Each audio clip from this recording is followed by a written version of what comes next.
although it wasn't a loan she asked for. Tried to get him to leave me alone. At the end of the day, yes, I'm a business owner. She was an employee. Well, this is fraught with danger. All right, our next matter and our final matter of the day is Meebs. Is that how you say it? Oh, yeah, it's just an abbreviation, but yep, that works. Meebs LLC versus Cecilia Stalzer. Meebs is by Michael Mostrom. Yes. Would both of you please raise your right hand? You both swear or affirm any testimony you're about to give in this matter will be true to the best of your knowledge and belief. Yes. Yes, Your Honor. This is a claim for $1,000. Let me get these other two out of here. Depends on who you ask. Mr. Mostrom claims that it is an advance on work that was to be reimbursed by services to the company. Correct. Ms. Stalzer states we were in a relationship and this was a gift. There is a bunch of text messages which are very hard to discern. They were hard to read the way they were scanned in, and it's hard to tell who was talking to who. At any rate, there's more going on here than a claim for $1,000. This is a relationship that has come to an end. If I understand correctly, Ms. Stalzer, you have a personal protection order against Mr. Mostrom? Correct, Your Honor. And what county is that from? That'd be Ingham County. Eaton County? Ingham County. Ingham, okay. So we've ended up with this lawsuit. Thanks. Mr. Mostrom, why do you believe she owes you $1,000? As I put in the addendum, back on February 9th, I issued the $1,000 cash advance under, again, multiple pretenses that we both talked about in person and text and email and every sort of communication, that she would be working those funds off as time proceeded. And I issued her the advance based on the understanding that it was going to help alleviate the stress that she was having with her parents at the time, as they were constantly on her for not paying back her monthly student loan bills. Cecilia was stressed out. I was mentally, emotionally affected. She was in tears multiple days about it. I was just trying to help in that retrospect. And the company needed the help too, as time progressed too, that I needed more hours put in on her end as well, because I couldn't do it all myself. And again, she multiple times agrees throughout that time period that she would be doing that. And then of course she never did. Before we go farther, I guess I need to take a minute and talk about what small claims court is about. Mm-hmm. This is a separate division of the 3B district court. The rules are much more relaxed in small claims court. Neither part, sir, we're in a court proceeding. I'm going to ask you to put the Red Bull down. You were drinking before, but we hadn't started yet. So pretend we're in a court hearing. People don't smoke or eat or drink while we're in the hearing. Neither party is allowed to have an attorney. There's no formal record being made of the proceedings, and any decision here is final. Either party has the right to remove the matter from the small claims division to the general division of the court. You have to tell me that before we begin. Mr. Mostrom, you agree with that? I do agree. Yep. And Ms. Stalzer, you agree as well? Yes, Your Honor. All right. Was she an employee of the company at that time? Yes, she was. What was her position? We had her put in as administrative assistant. Her title on her email was office manager on that retrospect as well. Was she salaried or hourly? Hourly, and her hourly pay was $18 an hour, which it was noted within the pay stub that it was an advance, and it would total of 55.55 hours of work at that rate of $18 an hour to equal that $1,000. That's in the pleadings.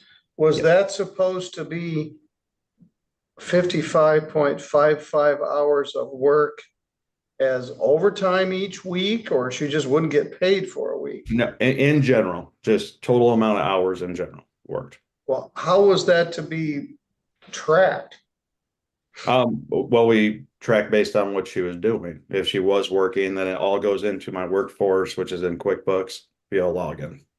All right, well, so she worked no time after this? She gets no She return? 0 hours after this advance was given. All right, I didn't understand that. Mhm.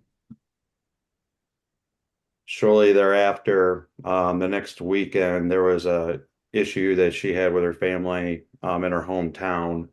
And then she did not come back after that point to do any sort of work related activities whatsoever. I'm not telling you that anything you shouldn't know. This is fraught with danger. You Yep. don't hire your girlfriend for your company, give her an advance and try to launder it through the company. And then when the deal goes bad, then you want your money back. That's very poor business practice. Mhm. But she says this wasn't an advance, it was a gift. Ms. Stalzer, what's your position? Yes, Your Honor. He tried on multiple accounts saying that it was an advance pay, and I have text messages showing that I said no, and it would be held over my head, and I would send him a check, and he said no, it is for my loans and help with stress. And he kept saying no, thank you, that he would not take the check that I tried telling him I would give back.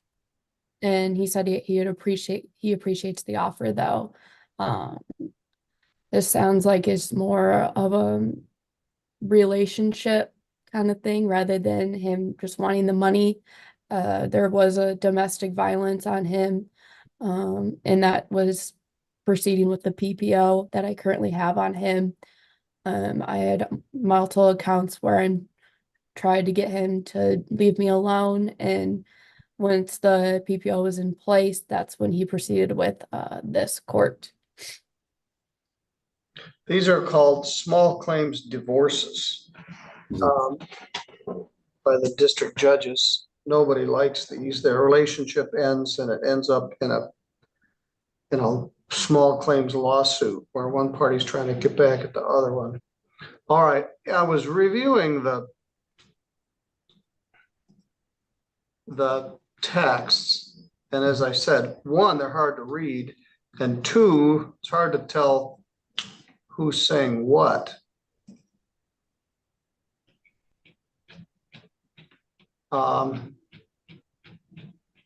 Do you have a specific date that you're, and guys, these are really hard to read. Ty, going to send you a check because I don't want any of that held over my head anymore.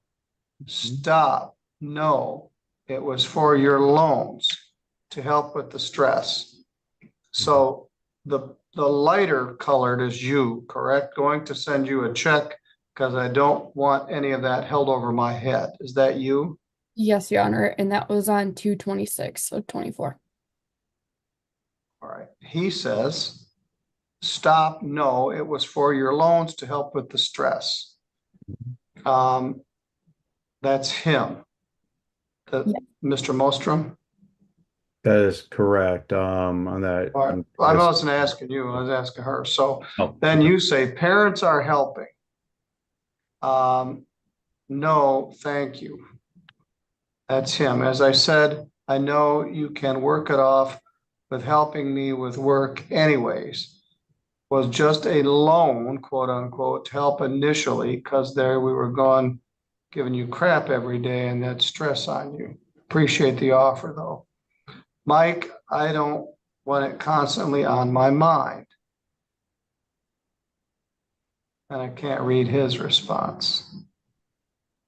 Your Honor, his next is, it's okay. Literally was trying to help with exactly what I said, and I knew you would work it off anyways, because I definitely need your help.